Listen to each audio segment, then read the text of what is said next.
দেখেন একদিন রহমতের নবী 7 দিন খায় নাই। কয়দিন? এটা শরীয়ত।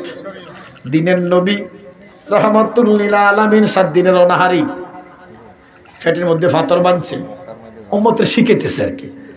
আমার নবী কয় আমি যদি 100 কোটি বছরও না খাই আমার খিদা লাগবে না, কারণ আমার আল্লাহ খাওয়ায়,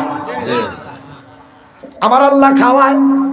ও জগতের মানুষ, গেলেন ফাতেমার বাড়িতে, যাইয়া দেখতেছে মা ফাতেমার বাড়িতে 5 দিন খানা নাই। আরে হায় ওরে আমার নবী 7 দিন, মাওলা আলী 5 দিন, মা ফাতেমা 7 দিন খানা নাহি ভাই। নবী 7 দিনের অনাহারি, গেলেন ফাতেমার বাড়ি। 7 দিনের অনাহারি, গেলেন ফাতেমার বাড়ি। সেদিন ফাতেমার ঘরে খানা ছিল না, তবু নবী আবার দল চাইল না, তবু নবী আবার দল চাইল না। কথা কোন ঠিক কিনা? বাহ, নবীজি তাই দেখলো হাসান হোসেন 3 দিন খায় না। নানা গো, নানা গো, আজকে 3 দিন মা খানা দিতে পারে না। আমার নবী রাহমাতুল লিল আলামিন, আমার নবী রাহমাতুল লিল আলামিন নাতিদেরকে সান্ত্বনা দেওয়ার জন্য আমার নবী চলে গেলেন এক ইহুদির বাড়িতে কাজে লাগলেন। এই জন্য বাবা, কাজ করা ধর্ম, কাজ করা ধর্ম, কাজ করা সুন্নাত, কাজ করা হলো মুসলমানের কাজ। কাজ নাই যার, তার ঈমান নাই। যে কর্ম করে না তে বেঈমান ঘোষণাকার। ইহুদের বাড়িতে যাইয়া কাজে লাগলেন। কাজে লাগার পরে ইহুদি বলল 70টা গাছে তুমি পানি দিবা, খেজুর গাছে পানি দিবা, বালতি নাও, রশি নাও, কূপ থেকে পানি উঠাইয়া। আমার নবীর আদর্শ কেমন? ও নবীর উম্মতেরা শোনো, আমার নবীর আদর্শ কেমন? আমার নবী কয়, ও মনিব, আমি 70 গাছে পানি দিলে আমার মজুরি কি দিবেন? মনিবে কয় 70টা গাছে যদি পানি দাও তোমার 3টা খেজুর দিমু। আল্লাহু আকবার কর। আমার নবী কয় 3টা খেজুর হলে আমার যথেষ্ট। একটা আমার হাসান খাবে, একটা আমার হুসাইন খাবে, একটা আমি আলী ফাতেমা খাবো। মনরে নবীজি সিন্ধু কইয়া মারে ফাতের তালা দিয়া হাসান হোসেন রাখছে ডানে ভাই। ওরে মা ফাতেমা শিকল হইয়া সিন্ধুকটা রাখছে আটকাইয়া, চাবি দিছে আলী মর্তু যায় রে মন ফাগলা মনুরায়। ও তুই ডুব দিলি না পাকে দরিয়ায়। জোরে কোন সুবহানাল্লাহ। আমার নবী মাতার গাম পায়।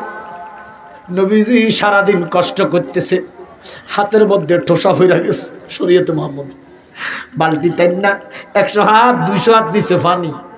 কূপ থেকে নবী পানি উঠাইয়া 69টা গাছে পানি দিছে। বিকাল বেলা হইয়া গেছে, 70 গাছে পানি উঠাইব। ফাটের রশি সিরা বালতি গেছে ফইরা। রশিটা লইয়া গেছে মনিবের কাছে। মনিব, মনিব, ও মনিব, আমার কোনো দোষ নাই, আপনার আমি 69টা গাছে পানি দিছি। মনিব, রশি সিরা বালতি ফইরা গেছে, আমি কি করতাম? মনিব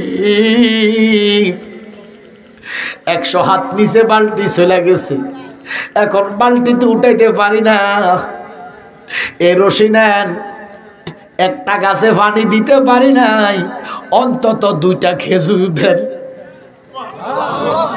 ওই ইহুদির বাচ্চা নবী চিনে না, কয় আমার বালতি ফালাইয়া খেজুরের জন্য আইস। বাম হাতে নবীর গালে একটা থাপ্পড় দিছে। আল্লাহ কয় জিবরাইল রে, আমার বন্ধুর গায়ে তো হাত উঠায় নাই, আমি আল্লাহর কুদরতের শরীরে হাত লাগাইয়া দিছে। আমি সহ্য করতে পারি না, এখন আমি কিয়ামত করে দিব। আল্লাহর নবী উপরের দিকে তাকাইয়া কয়, বাবু বেতা ফাঁসি আমি জ্বলেন কেন আপনি? আমার কোনো অসুবিধা নাই, আমার উম্মত শিখবে। লাকাদ কানা লাকুম ফি রাসূলিল্লাহি উসওয়াতুন হাসানা। আদর্শটা কেমন হইতইব? আমার নবী চোখের পানি মুছা ইহুদির হাতটা টান দিয়া কই, মনিব আমি আজকে এক সপ্তাহ কিছু খাই না মনিব, না খাইয়া আমার শরীরটা কাঠ হইয়া গেছে মনিব। আপনি যে আমার গালে থাপ্পড় দিছেন, আপনার হাতে কোনো ব্যথা পাইছেননি? হে নবী তোমায় ভালোবাসি অন্তরে, শুধু মুখে নয়, জান্নাতের আশায় নয় হে রাসূল, জাহান্নাম কেউ ডরি না। ঠিক না? ইহুদির কলিজা গুঁড়ো হয়ে গেছে। কিন্তু মাইলাম আমি বেটা বলে আমি হয়েছি।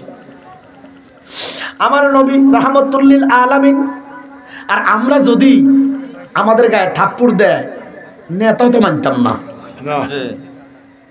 কথা কনা খা, আমি কি পরে থাকবো না না থাকবো ওইটাও চিন্তা করতাম না। আমার একটা দিন আমি একটা ঘুরে দিয়ে দিব। কথা কোন ঠিক কিনা? আমাদের পার্শ্ববর্তী জেলা বিবাড়িয়া, নাম শুনছেন নি? আল্লাহ এ যদি এরকম না কারোর থাবুর দেয়, এবারে বংশ বংশ যে এই গোষ্ঠী হে গোষ্ঠী কোস্টেডা বললাম হারেনি আঙ্গ গোষ্ঠীর গায়ে হাত তুলতো। ওমা কথা কয় না খা, ওমা আমাদের হাতে জানান না কথা জন্য। এই বেশিরভাগ বাঞ্ছারামপুর, এরপর নবীনগরের কিছু অংশ সরাইলে কথা জানি। আল্লাহ রে আল্লাহ, নাসিরনগর হারেনি এ কোস্টেডা বললাম এ গ্রাম হে গ্রাম, আপনারা যাওয়ানো লাগবো। আপনি যদি না যান এবার আপনারা মারিব। আরো কেমনে মাইকে কয়, অমুক বেড়ার ভূতের গায়ে হাত তুলছে, অমুক গোষ্ঠীর লোকেরা কয়। তবে এখন কমে গেছে, এখন কমে গেছে। আমরা ওয়াজে যাই, আমরা বলি, সমস্ত সুন্নি আলেমরা বলে যে মারামারি ভালো না। এখন আলহামদুলিল্লাহ ব্রাহ্মণবাড়ির এলাকার মানুষগুলা আশিক রাসূল হয়ে গেছে, ঝগড়াঝাটি অনেক কমে গেছে। আল্লাহ তাদেরকে কবুল করে নেন, আমিন। এই জন্য বাবা আমার নবী খেজুর তো পাইল না। আল্লাহ কয়, বন্ধু আমি আল্লাহর ভালো লাগে না, আমি আল্লাহর ভালো লাগতেছে না। নবীজি চোখের পানি ফালাইতে ফালাইতে যাইতেছে। ইহুদির বাচ্চারে আমার আল্লাহ একটা বুঝ দিয়ে দিছে, আল্লাহ পারে না? তার ভিতরে আগুন জ্বলতেছে। মা কিতা করলাম রে, আরে কারে মারলাম রে, আরে কারে মারলাম রে, কত চাকর মারলাম, কত মরিবে, কত চাকর মারলো, হয় ফিরি ধরল, নয় ফিসকিরে যাইয়া গালি দিল। আমি মারলাম, আমি বলে ব্যথা পাইছি, তে সহ্য করতে পারে নাই। ইহুদির বাচ্চা নবী চিনে না, দৌড়াইয়া মার কাছে গেছে। মা যদিও ইহুদি হয় কিন্তু দয়াল নবীর ভালোবাসে, নাম শুনে কিন্তু দেখে না তারে দড়ি কেমনে, শুধু নাম শুনি কানে তারে দড়ি কেমনে। ইহুদির মা, মাগো মা, ইহুদি হইল খুব মা ভক্ত, খুব মা ভক্ত। মাগো জীবনে কত মনিব মারলাম, কত গোলাম চাকর মারলাম, মাগো আজকে একটা লোক, খুব সুন্দর চেহারার লোক গো মা, মাগো সকাল থেকে আমার কাম করছে গো মা, 69টা গাছে পানি দিছে মা, বালতি ছিঁড়া গেছে, লোকটার তো কোনো দোষ নাই, আমি ক্ষমতার দাপট দেখাইছি মা, আমার কাছে 2টা খেজুর খুঁজছে মা, আমি খেজুর দিছিলাম মা, আমি একটা তাপ্পুর দিয়া গালের মধ্যে 5টা আঙুল বসাইয়া দিছি মা, লোকটা কোনো প্রতিবাদ করে নাই। এরে মুসলমান, মারি খাও, প্রতিবাদ করো না রে মুসলমান, মারি খাও, প্রতিবাদ করো না, এটা ধর্ম। আমার নবী শিক্ষা দিতেছে, মাইর খাওয়া চুপ করে থাকো, আল্লাহ তার হেদায়েত দিবে। কেউ যদি কারো করে অন্যায় ভাবে একটা থাপ্পড় দেয় রে, তুমি যদি ধৈর্য ধরতে পারো, কুদরতি ভাবে আমার আল্লাহ তার গালে 10টা থাপ্পড়ের ব্যবস্থা করব। তুমি যদি ধৈর্য ধরো কুদরতি ভাবে, এতে থাপ্পড় না খাই দুনিয়া তো যাইতো না। ঠিক, এখন যত বড় নেতা হোক, মিনিস্টার হোক, মনে রাখবেন ঠেলার উপরে ঠেলা, বাবার উপরে বাবা আছে, হে তার বাবার কাছে ধরা খাইব। আমার কথা কর না কেন? এই জন্য ধৈর্য, কি কি কি ধৈর্য ধরবেন। মা গো, ওই লোকটা কোনো প্রতিবাদ করে নাই মা, আমার হাতে ধরে আমি হাতে ব্যথা পাইছিনি। মা কয় পুত্রে কচ্ছত কি, এটা তো মুহাম্মদ ছাড়া কেউ হইতে পারে না, এটা নিশ্চয় মুহাম্মদ। পুত্রে করলি কি, করলি কি? আমারে ভালোবাসস নির্ভুত বেলে বাসি মা, বলে আমার কথা শুনবি বেলে শোন, বলে কোন হাতে তাপ্পড় দিছস, বলে বাম হাতে, বলে এখন বাম হাতের কবজা কাট। দেখছেন ইহুদি মার কেমন ভক্ত, মারে মানুষ নি বলে ভালোবাসি, বলে মা কইছে হাত কাট, এ হাত কাট, এ হাত কাট। ইহুদি ডাইন হাতে একটা তলোয়ার লইয়া বাম হাতটা একটা কবজি কাটতে লাইছে। আর আমরা দেশে যদি কইতাম, মা যদি কইতো বলে তোমার হাত আগে কাটো, এ কথা কইলাম, কথা কোন ঠিক কিনা? ইহুদির মা সন্ধ্যা কয় পুত্রে হাত কাট। ইহুদি একটা কোপ দিয়ে হাতটা কাটটা ডান হাতের মধ্যে লইছে। আমার নবীর পিছে পিছে দৌড়াইতেছে, নবীর পিছে পিছে দৌড়াইতেছে। আমার নবী দেখে কি দেখে না? নবী সামনে যেমনে দেখে পিছেও তেমন দেখে। দৌড়াইয়া কামলিওয়ালা নবীর সামনে যাইয়া কদম ধরে কয়, দয়া কইরা চাকরি দাও আমারে, আমি রোজার মাইনা রোজা গো চাই না, দিও দয়াল একসাথে দয়া কইরা চাকরি দাও আমারে। ইয়া রাসূলুল্লাহ, নবী গো আমি আপনারে চিনতে পারি নাই গো নবী, যেই গালে যেই হাত দিয়ে তাপ্পড় দিছি গো, এই হাতটা কাটটা আপনার কদমে দিয়া দিলাম গো নবী, আপনি আমারে ক্ষমা করেন, না হইলে আমি জীবন রাখতাম না। আমার নবী কইলা কি, তুমি হাতে কেন কাটলা? এই কই হাতটা দাও, হাতটা হাতের মধ্যে লাগাইয়া নবী একটু লালা দিয়া বালা কইরা দিছে। নবীজি লালা দিতে হাত ভালো হয়ে গেছে, সুবহানাল্লাহ। এইটা নবীর আদর্শ, এই আদর্শ আমরা চাই কি চাই না?